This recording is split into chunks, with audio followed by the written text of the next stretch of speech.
নমস্কার, এই মুহূর্তে আপনারা দেখছেন ASM Bangla online YouTube channel. ইতিমধ্যেই লোকসভা ভোটের পুরো কর্মসূচি শেষ হয়ে গিয়েছে। অত্যাধিক গরমের জন্য 1.5 মাস ছুটির পর রাজ্যের স্কুলগুলিও আবার গত সোমবার খোলা হলো। তবে রাজ্যের কিছু কিছু জেলায় ওই দিনও সর্বোচ্চ তাপমাত্রা 42 ডিগ্রি পর্যন্ত ওঠে। ফলে অত্যাধিক গরমের কারণে অনেক পড়ুয়াই অসুস্থ হয়ে পড়ে। এই আবহে এবার প্রশ্ন উঠছে, তবে কি ফের গরমের ছুটি মারবে? স্কুলগুলি আবার ছুটি দেওয়া হবে? সম্পূর্ণ বিষয়টি জানতে ভিডিওটি শুরু থেকে শেষ পর্যন্ত অবশ্যই দেখবেন এবং চ্যানেলে নতুন হলে চ্যানেলটিকে সাবস্ক্রাইব করে বেল আইকনটি বাজিয়ে অল নোটিফিকেশন অন করে দেবেন এই ধরনের গুরুত্বপূর্ণ আপডেটগুলি ঠিক সময় মতো পেতে। বন্ধুরা, তীব্র গরমের কারণে চলতি বছর 22 এপ্রিল থেকেই পশ্চিমবঙ্গের সরকারি এবং সরকার পোষিত সমস্ত স্কুল এবং শিক্ষা প্রতিষ্ঠানগুলি ছুটি দেওয়া হয়েছিল। যেখানে গরমের ছুটি 6 মে থেকে শুরু হওয়ার কথা ছিল, সেই জায়গায় তা এগিয়ে আনা হয়েছিল। গত 22 এপ্রিল থেকে টানা ছুটির পর 10 জুন অর্থাৎ সোমবার ফের পড়ুয়াদের জন্য স্কুলের দরজা খোলে।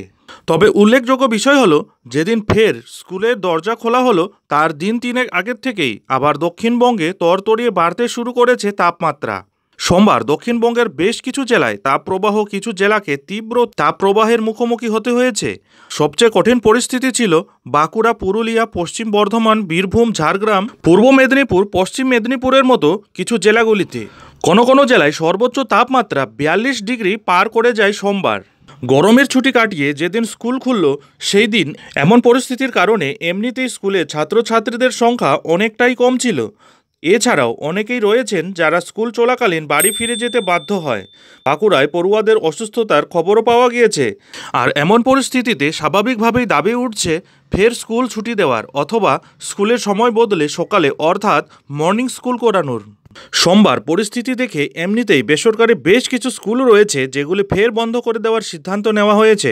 বেশ কিছু বেসরকারি স্কুলের গরমের ছুটি বাড়িয়ে করা হয়েছে 17 জুন।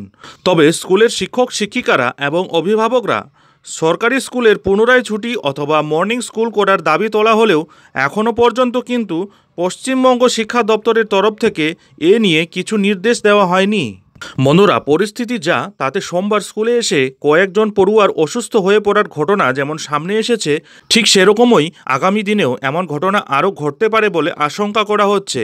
আর এই পরিস্থিতিতে অভিভাবকরাও অনেকেই তাদের সন্তানদের স্কুলে পাঠাতে নারাজ।